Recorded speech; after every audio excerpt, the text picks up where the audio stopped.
So hi everyone, happy Mardi Gras. Yeah, right? I hope everyone had a donut today. I had one, so that was good. Um, Awesome. yeah. My name is Christie Jones, and I'm here with Siobhan Cooney, and we are both members of the Civil Group, and our broker is Berkshire Hathaway. So today we're going to be talking about how to buy and sell at the same time. I believe, Siobhan, this is the third webinar we've done together. Yeah, third one. Yeah, so if you want to check out some of our other webinars that we've done, you can check out our YouTube page. It's on the Civil Group YouTube page. For more info, we've done one first-time home buyers, getting your house ready to sell. So today we're going to cover how to buy and sell at the same time, which is a really important topic, especially in today's market. So if you have any questions, feel free to ask in the chat, chime in if you'd like, or at the end of this webinar, we'll be sharing our contact info so you can reach us. You'll notice this is going to be a shorter presentation that'll kind of cover a lot of topics, but every buyer and seller are different and they have their own special needs. So if you want to have a consultation with me and Siobhan, get in touch. We'd be happy to meet with you and kind of talk about what your needs are. So with that, we'll get started. And first we'll go over the agenda of kind of what we're going to be touching, different topics today. So first is understanding the market. So we've had our lowest inventory on record since 2011. So Siobhan's going to talk to you a little bit about a buyer's market and a seller's market, which we're in currently. Next, we'll go into understanding financials. So different ways to prepare yourself to sell your home and to get ready to buy. And then third, we'll talk about buying a house before you sell your current home. And then we'll talk about selling a house before you buy. And then last, we'll kind of cover a few different ways as a buyer in this crazy market, how to make your offer stand out. So understanding the market, Siobhan, do you want to talk to us a little bit about the difference between a seller's and a buyer's market? Sure. So where I am out in the Philly suburbs, we're definitely in a seller's market right now. That means that there are a ton more buyers looking for homes than there are actual homes to buy. This was the case before COVID, but has gotten remarkably worse since COVID. People are just not listing their homes for sale right now for various reasons. Including, being afraid of people that they don't know coming into their home and spreading germs around, not having a good place necessarily to move to that isn't a COVID hotspot in some other part of the country, but also having their own struggles with finding inventory to buy, even around here. People who are downsizing are sometimes concerned about not being able to find something if they do sell, because right now it's just a lot easier to sell than it is to buy. So I was looking at some data earlier on what evidence we have that we are in a seller's market right now, other than anecdotally. We all know that if any of you have been shopping around for a home, how hard it is to actually get a home under contract, because you're probably competing against a lot of other buyers for the same houses. So in the last 6 months, I found in the Philly suburbs in particular, the median days on market was 8, and that was compared to 25 for the same period last year. So if you think of the median as being about the average, that means that homes are going under contract in about a week. And that includes homes that have things wrong with them, that are in weird locations, that have something unique about them that makes them less desirable than other homes. So homes are definitely selling very quickly, and that is a market difference from only 1 year earlier. Now, it's a little bit of a different situation in the city. So Christy, do you want to touch on that a bit? Yeah, so I mainly sell in Philadelphia, and it is definitely still a seller's market. However, we might not be experiencing as much craziness as the suburbs are. And that is purely due to the pandemic, one would think.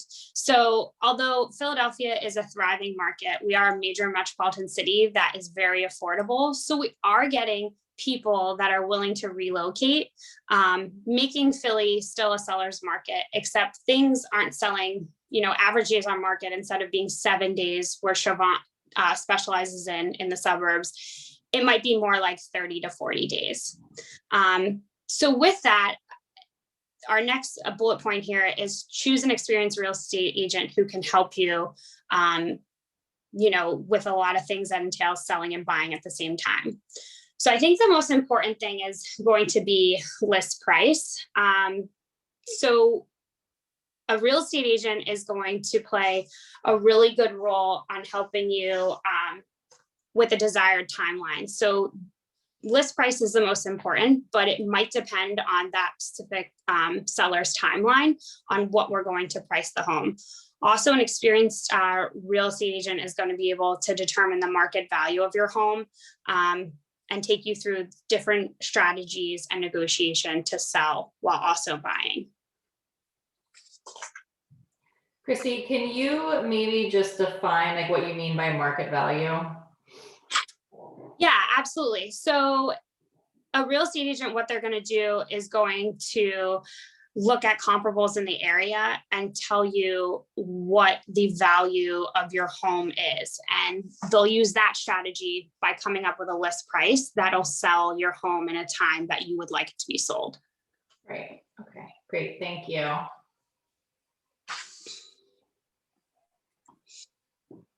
So next, we're going to go into understanding your financials. So the biggest step that you want to do here is after you chose an agent, you're getting a feel for the local market. It's time to get to know your numbers. So reach out to a lender is probably the most important step, which Siobhan and I have many preferred lenders that we can offer. Also, you might want to talk to your financial advisor to kind of see how much liquid cash you have on hand. In a competitive market, you might have to utilize a little bit more cash than you normally would. So it's good to explore those options. Also, you want to know the likely resale value of your home. So part of researching your equity on your house, what it will reasonably sell in the current market, you can do a couple things. Maybe you do a pre-home inspection, so you know how much work needs to go into your house before you sell, or what type of concessions you might have to make to a buyer. It might not be necessary because this is such a seller's heavy market, but if you consult with a real estate agent, if there are some projects that you are looking to do to improve the value of your home, a real estate agent might be able to tell you if you'll get a return on that investment and what you should do. So it's really good to consult, an agent for that resale value. It's also really good to talk to a lender and also know how much equity you currently have in your home. So it's meaning pretty much how much left you have over when you take the current market value of your home and then deduct what's remaining on your mortgage. Also, a lender can tell you the type of loans you qualify for, which Siobhan and I are actually going to cover a little bit when we talk about buying before selling. Mm-hmm. And Christie, when you're talking about liquid cash, are you talking about what people have in their savings account and their checking account? Or are you also talking about, potentially pulling money from an investment or pooling funds from some family members where you're intending to pay them back? Can you go into that just a little bit more?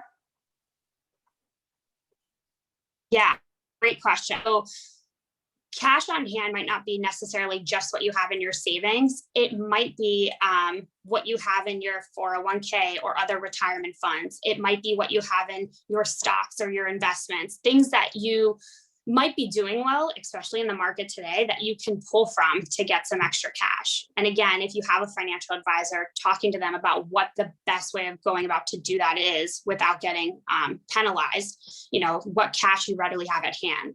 Also, what Siobhan just touched on, which we find a lot, is people looking to get a gift from a family member. If you're looking to buy a home and you need to sell first, possibly getting that cash from a family member as a gift. It's a great way. And then whether you pay them back or not, Right. That's between you. exactly. But it is a resource that some people might need to use in this competitive market. Absolutely. Okay, great. So we're going to talk here a little bit about buying a house before selling. So this is really what we're going to go over is sale and settlement of other property contingency. What you're seeing on the right here is a Pennsylvania Association of Realtor standard form that real estate agents use. Now, this is not really we don't find a lot of these in the market that we have right now. But we did want to cover it because it's important to know in case a house has been sitting on the market for a long time and you're interested in buying it but have to sell first. So what you do is you pretty much make an offer that you will buy the home only if you can successfully sell your existing home. So what this contingency that you're seeing here on the right-hand side, it's pretty much coming up with an agreeable between the buyer and seller, what the buyer will list their home at and within a certain time frame. There's also multiple sale and settlement contingencies out there. There's one with right to continue to the market. So that gives the seller the right to keep the house and to come up with backup offers and to continue to market the house. And then also a kick out clause. So what that is stating is if the seller does receive another offer on the home, the buyer will then have to come up with written financial proof that they can proceed with the sale without the sale and settlement contingency, or a copy of an agreement of sale for their property. So again, we put at the bottom here, works best in a buyer's market because we're not seeing a lot of these right now. And I'm sure Siobhan could say the same thing for the suburbs. Yeah, absolutely. I mean, when in the suburbs, the sellers are really in the driver's seat. So, you know, coming to them as a buyer saying, I only will buy my home if I can sell my existing home, you know, they're just going to skip over you and go to the next buyer. It's not something that is really feasible in a lot of situations in our current market. But again, you know, in a buyer's market, it might work better then, but certainly not right now. That doesn't mean people can't buy homes before selling. They just can't make it contingent on selling their current house. Right. Yeah. And so the next slide, we kind of go into more realistic options when buying a house before selling. So the first is to request an extended closing. If you're confident that your existing home will sell in a short period of time, this is a great option. You can request to extend the closing date, which the seller might want anyways, because the seller might not have a place to go. So it might be appealing to them to have a pushed out closing date. And then during that time, it gives you enough time to sell your current home and then use that equity to buy. Mm-hmm. So again, it's a lot of moving parts, but this could even happen on the same day. Right. And that's just something that if the seller's willing to have an extended closing, it's always an option. Christie, how long have you seen or have you heard of people getting an extended closing? Like how much are they delaying it? Sometimes up to 4 or 5 months. I've done a couple where I'm waiting for one to still close in April that I put under contract in October. So it really depends on both sides and what their situation is. But if the stars align, it can happen. And the buyer's happy because they have a solid, 6 months to search. Mm-hmm. That being said, the buyer can't lock in their rate if they're obtaining a mortgage. Usually it's a 60-day rate lock. But the rates really aren't going anywhere. We've been in this market for some time now, so it's a little less risky. Yeah, great point. Okay. So The second bullet point we have here, which is what everyone would love to do, is purchase with cash. If you're in a financial position to do so, it's the simplest route. Like we said, some people are getting gifts from family members and whatnot. But yeah, that's probably the path of least resistance. Also, you don't have to purchase, you don't have to buy with all cash. You just have to have enough cash to cover those closing costs, to cover the down payment, and to cover, inspections, moving, all that that comes with it. So next we have here, purchase with a heat lock or bridge loan. So this is where we get a little bit creative with our lender. So a heat lock stands for a home equity line of credit. So this allows you to borrow against the equity in your home. And then if you qualify, you can use a heat lock to access money for your down payment. And then you pay that off when your home sells. The catcher here is you have to have enough equity in your current home to do so in order to buy. Right. Another option is a bridge loan. We see a lot less of these. It is a short-term loan. It's offered by the bank to cover your down payment just until the sale closes. The thing with this is you have to talk to your lender, and you have to see if they offer this option. Not a lot of lenders do, so it's something that if you're planning on doing, you want to vet out from the very beginning. And these have fairly high interest rates, Christie. Is that your understanding for bridge loan? It is, yeah. High interest rate, and then also a client's debt to income has to be, it has to be a really strong client to approve. Right. Because to do is the lender's going to consider the principal of the current mortgage you have, the bridge loan, and then the new mortgage. So your client's debt to income ratio has to be good. Right. Right.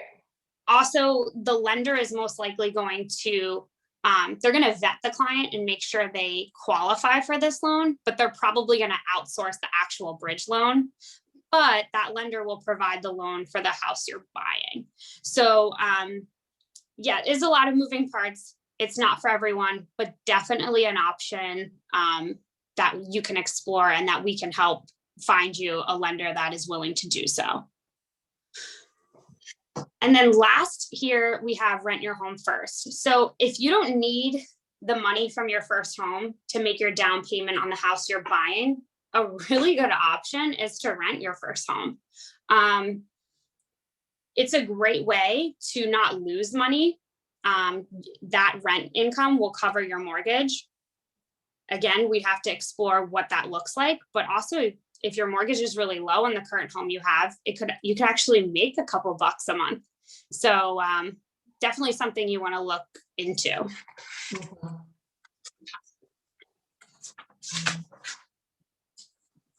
Okay. Lots of pros and cons to think about. I mean, in both of these scenarios, either buying before selling or selling before buying. Yeah. And you can see there, pros, if you buy a house before you sell, you only have to move once, and there might be a lot less pressure on you. But again, you might be less competitive.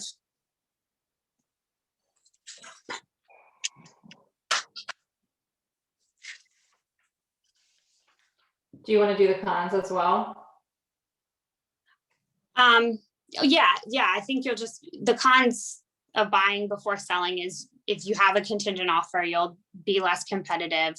You might feel a little bit rushed, even though we are in a seller's market. If the home you currently have doesn't sell right away, you might feel from that as well. Right. And then also, it just might not be an option for you because you don't have enough cash. And if that's, we're going to cover selling a house before you buy. So again, going back to that contingency, selling a house before you buy, something that we do see a little bit more often is making an offer with just a settlement contingency. So this pretty much means I listed my house, I got a great offer, I went under contract, We even got through a lot of the contingencies. But before I settle on that house, I start looking for a new home, and I make an offer on a new home, and it's contingent upon me settling. So it's a little less risky for the seller, because chances are you will settle on that home.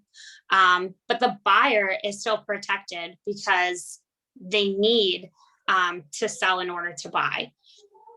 Nice thing too about a buyer selling their home first, you know exactly what that purchase price is. So you might have a lot more equity in your home than you even thought, because you decided to sell first and get under contract, got through inspections, and hey, you sold your house for $15,000 more than you thought you would, which is more money you can put into what you're buying.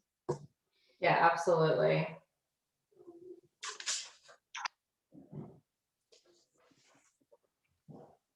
So when selling the house before buying, I mean, obviously one option, and it's probably not one that's super popular, but sometimes necessary, is to find interim housing.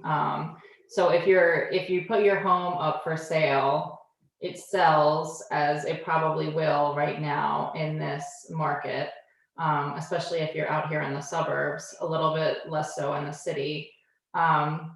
You might find that you are now without a house. This is not a great situation to be in for some people, especially people with young kids at home. I mean, moving them multiple times is something that's really hard to do, but we are seeing people do more of this, find that interim housing, sell your house, take out all the cash that you possibly can from that, put it in a savings or a checking account, and then either move in with a family member, move in with a friend, stay somewhere like an Airbnb where you can negotiate, a 3 or 6 month stay there as opposed to paying a nightly rate. You can go to something like corporate housing or like extended stay hotels, which might have like a kitchen or something that you can use to sort of make it a home. A lot of these places will be furnished. So that's also something to think about. You're not necessarily moving all your furniture to interim housing and then moving it again. You're most likely putting it in storage or selling all of it, moving into a furnished space for, several months at a time while you then look for your next home. The advantage being that now that you've already sold your home, you're in a good place now to get the next home that you want. You should have had cash, hopefully, that you got from that sale, and you're not making an offer contingent on selling that first place. And Christy, you're a little bit more familiar with the rent back option. Can you tell everybody what that is? Yeah, so a rent back is pretty much what we're seeing a lot of now that a seller is requesting, because again, if a seller is selling their home, they might not necessarily have lined up where they're going. So you go through the sale of your home with an agreement in place that you can rent the home back from the new owners and keep living in the home. So a lot of buyers are doing rent back situations, even at no cost, if you want to be the most competitive that you can be. But this allows settlement to take place, but the seller does not necessarily have to move out of the house. We're seeing this for maybe a week or two, all the way up to about a few months. And again, if a buyer really wants the house and they are patient enough, this might actually win you the deal if you offer this. Yeah, absolutely. How much do you think is the max period of time a seller might be able to stay in a house? Do you think it's like 3 months, 6 months? It really depends. It depends on the mortgage that the buyer's getting and what that entails. Right.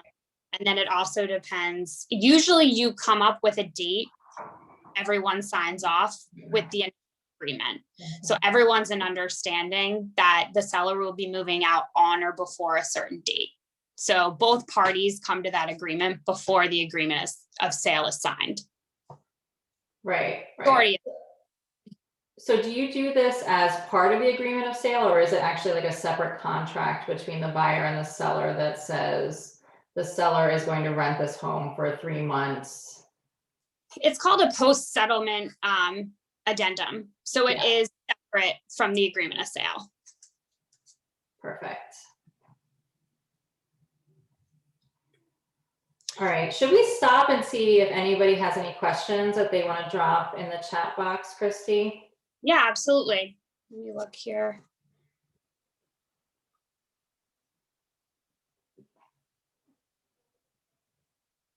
Or if anyone wants to chime in, feel free. I don't see anything currently in the chat. If anybody has any questions, feel free to drop them in the chat. Otherwise, we'll just keep on going through making your offer stand out in the seller's market that we're in. All right, let's see.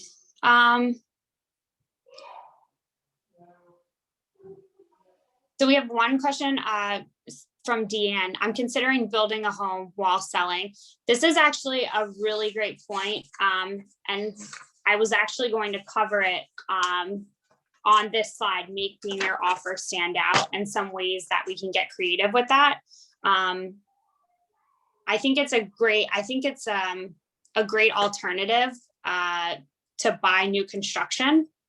Mm-hmm. New construction, typically, if there's not a hole in the ground yet, takes 7 to 9 months, if not more. Usually new construction agreements reads to give the builder about 12 months to build a home. So absolutely, it's a great alternative. Builders will be a little bit more patient if you need to sell something in order to buy their home while they're building it. So it's definitely a good route to take. Siobhan can probably speak on this in the main line. New construction it's really hard to find. Yeah, it depends on where you're looking. I mean, if you're moving out of state, if you're moving, up to Lehigh Valley or the Poconos, anywhere really that is a desirable area right now, it's hard to find new construction. It's just slower than we would like it to be. That was true before COVID, but it's actually become a lot worse just because the supply chains are so slow and the price of lumber is so high that new construction is just not going up and meeting demand for the number of buyers who want it. But yeah, I mean, if you can get a new construction home under contract and know that, you're probably going to be moving in there in 10 or 12 months, that seems like a great option, because then you know exactly when you need to put your home on the market to sell and make a really nice, smooth transition from one to the other. And then Paul wants to know if we can go back to selling a house slide, or will we get a recording? So Paul, what we'll do is we'll definitely send you a recording of all of this, but we can absolutely review that slide again if you'd like, if you have any specific questions to ask. But everyone will definitely get a follow-up email with a recording of this. And again, if you want to see other webinars that we've done about buying and selling, we can send the link to our YouTube channel as well. So I think that's all the questions we had in the chat. So I'll move on to making your offer stand out.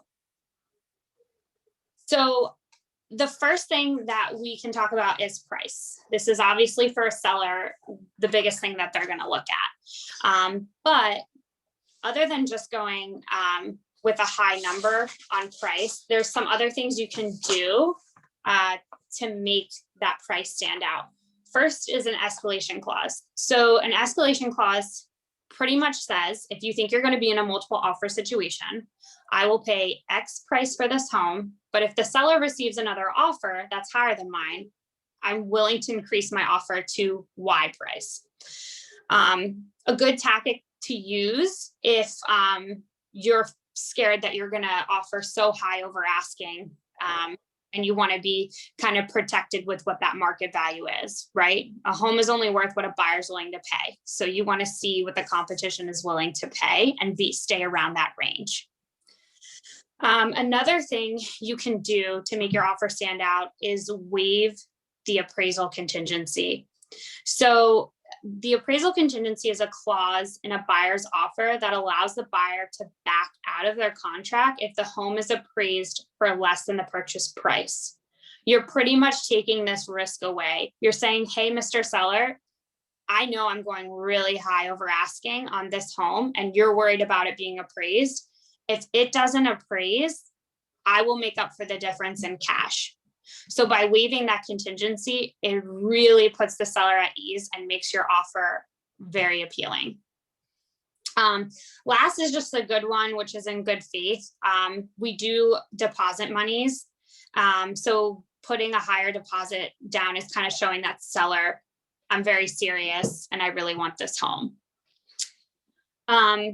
Next is inspections. This is another thing that kind of gets sellers a little nervous. You know, how is their home going to inspect? And the reason is you could have 3 different inspectors go into the same home and you'll have 3 different reports. So even though inspectors are licensed and certified, you're probably going to get different results. So it just depends who you get that day, depending on what the inspection looks like. So the buyer can do a couple things to put the seller at ease.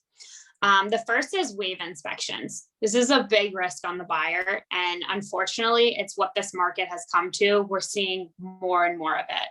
Siobhan can probably speak on that as well.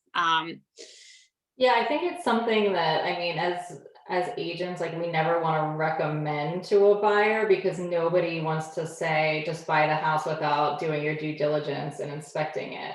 But the fact of the matter is that if you need to move or if you come across a home that you really want, and it so uniquely fits your situation, your family situation, that in order to win it currently, you may need to say, I'll waive the inspection. I'm basically taking on a huge risk that there's something wrong with the house.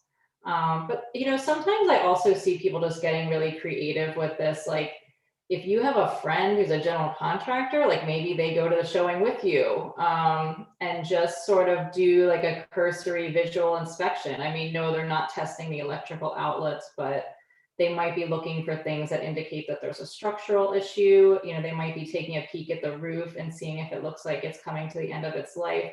So there's definitely some things you can do to sort of hedge that risk. Yeah, again, it is a risk, but we're seeing it more and more. Yeah. And I love what you said, Siobhan. If you have someone in the family that's handy or that you trust, or even an inspector themselves, if they're willing to go with you at the showing and kind of get a glance over an opinion, it's probably a resource you could use in this competitive market. Another thing you can do is you can use inspection for informational purposes only. Mm-hmm. That's a really good option. It pretty much says, I want to do my due diligence. I want to make sure this house is sound. But if there's things wrong with it, I'm not going to ask for repairs from the seller or a concession from the seller. This protects the buyer, though, because they do have an out under that contingency to terminate with getting monies back. Right. So basically their options after the inspection are go forward with the sale. You're basically buying the house as is, and now you know what as is means because hopefully you've chosen a good inspector. Or you have, you know, you can just walk, basically just say this inspection found way too much. I'm not going to take this on. And you have the ability to cancel the contract, get your earnest money back and try to find another house. Yeah. And then last, what we've seen is deductibles. So it is saying the buyer will absorb a certain amount of repairs that comes up on an inspection report. So this is telling the seller, I'm not here to nitpick. I don't worry about the little things, but if something major comes up that's going to be very expensive, like mechanicals or windows or even structurally, buyer would ask for that to be repaired. Right. So an example would be writing a clause into the agreement of sale that says something like buyer accepts the first $8,000 in defects found by the inspection, which means that, you know, if the roof is leaking, that's probably $30,000. The buyer is basically saying, I will take on $8,000 of that, and then the rest is something that we need to negotiate. But for homes that are really in really good condition, they might need less than $8,000 in work. And we're not talking about improvements, we're talking about things that have to do with like the safety and the structure of the building. So in those cases, you know, the sellers might like that and just say like, hey, it looks like they're not going to ask us for anything for inspections because they're going to cover the first 8,000 and we know our home's in good condition. So that can also be really attractive to sellers without going full scale into waiving inspections entirely. Yeah, absolutely. The next is transfer tax. So transfer tax is a city or a county's tax on any change in ownership of real estate. And it's typically split 50-50 between the buyer and the seller. So we've seen some buyers offer to pay the seller's transfer tax or a portion of it to make their offer more appealing. And I think it's a great way of possibly not taking the purchase price so high that the sellers worry about an appraisal, but still taking away some of the cost for that seller to make your offer appealing. Right, exactly. Yeah, no, I love this one. I think it's really attractive to the seller because it doesn't raise the actual sale price of the house, which then has tied to it the buyer's agent and the listing agent's commissions and also the transfer tax. So it's sort of like a way around, it's sort of like a way to make what they're walking away with higher, without then turning around and making them pay more for agent commissions and for taxes. Yeah. So flexible on settlement, I mean, I feel like this might go without saying, but you know, if you're a buyer in a seller's market, you have to be flexible with the seller. If the seller says, I want to close on April 15th, then you're probably closing on April 15th. I mean, you don't get that much say. They get to dictate the terms because in all likelihood, there's multiple offers coming in. And if you're not going to give them what they want, they will probably find it somewhere else. Did you have anything else to add to that, Christie? No, I think we definitely touched on that too with, you know, the rent back situation and extending. Right. Whatever you can do to like sweeten the deal for the sellers, you know, have your agent call, find out what the sellers want. I always say like, you know, do they want to rent back? Do they want to leave furniture behind? Like if there's certain pieces of furniture they don't want to take with them, maybe you can offer to take that off their hands. Anything you can do to make your offer stand out from the stack of offers that come in. You know, the sellers might really appreciate you going out of your way to find out what would make their lives easier as they're trying to sell this house.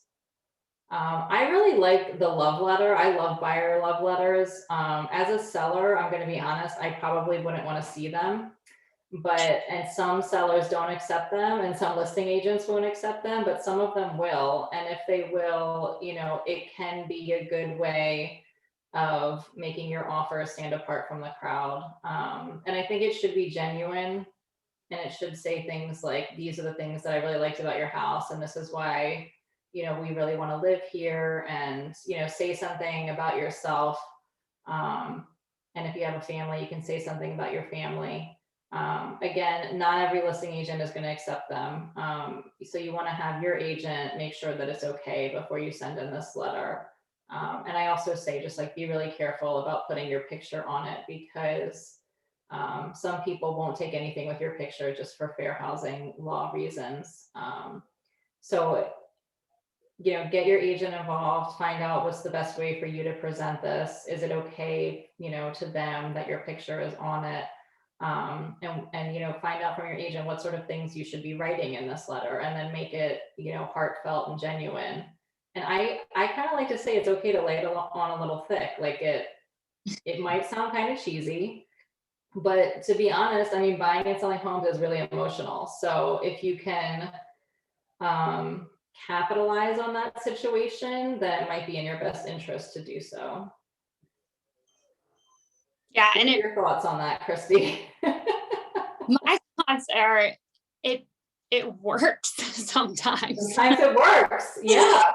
Yes, I mean, I've seen cases where people take a much lower offer than normal because of a letter. Right. I don't think it works often, but when it does, it's a great win. And sometimes, like you said, buying is emotional, but selling a house that you've lived in for 10, 15 years is super emotional. So you get that letter of a buyer coming in that was you 15 years ago, it might pull some heartstrings. So yeah, Yeah. Yeah, if you're, absolutely. Absolutely. yeah, but it has to be genuine. I think the ones that are genuine, they might work. They might work. Yeah. Um, and then lastly, we just wanted to say, because it's so hard to find something to buy right now, particularly in certain areas, I'm out in the suburbs in high performing school districts, it's super competitive right now to get a house.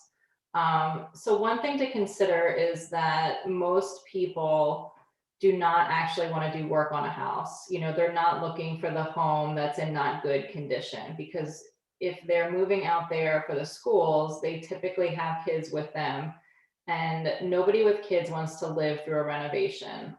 So if there's a certain location you want to live in, you might be the person to buy that fixer upper. I did this so that I could live in Lower Merion. I mean, we looked for homes. We got outbid on anything that was like remotely fixed up. So we ended up buying a fixer upper and doing it ourselves. And if you have the cash available to make that purchase first, you can then, potentially have renovations done before you actually move in. So this is just to say there are homes that do sit on the market because there's something weird about them. Either the layout is weird, the condition is weird.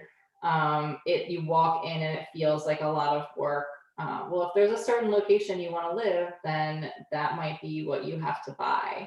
And if it's been sitting on the market, then you're actually in a good position to get the price down because that seller most likely wants to sell. Yeah, and this is a great way to put more equity in your pocket by doing work, instead of paying a premium for something that is completely done. You could maybe get something under market value and get more equity in your pocket that way. Absolutely. Yeah, especially if you're handy and you're going to be doing some things yourself. That's definitely true. Okay, I would like to open up again for any questions. If anybody has any questions, feel free to drop them in the chat box. We have a couple of people chatting. A lot of people that want us to share the recording, so we definitely will do that. Yeah. A couple of requests for that. It's always good to refer back. And again, if you need more information, more in-depth information, because everyone's situation is different, we are happy to hop on a private Zoom call or, come meet, obviously, with the COVID protocols that we're doing when we go on listing appointments. But yeah, more than happy to help. And like I said, we do have other webinars we've been doing. So if you're a first-time home buyer or you just need to sell, we can help you with that too. Yeah, absolutely. So our contact information is there. Feel free to reach out to us anytime with questions. Paul said, if you have any low to moderate income home buyers, I'm on the board of the Affordable Housing Centers of PA, and we can help with down payment and closing cost assistance. Thank you, Paul. That is really helpful. And we definitely have buyers in that situation. First-time home buyers they're having some of the toughest time of anybody out there because everyone at those sort of like lower starter home price points, it's very competitive just because there's so many, I think millennials basically trying to buy their first home.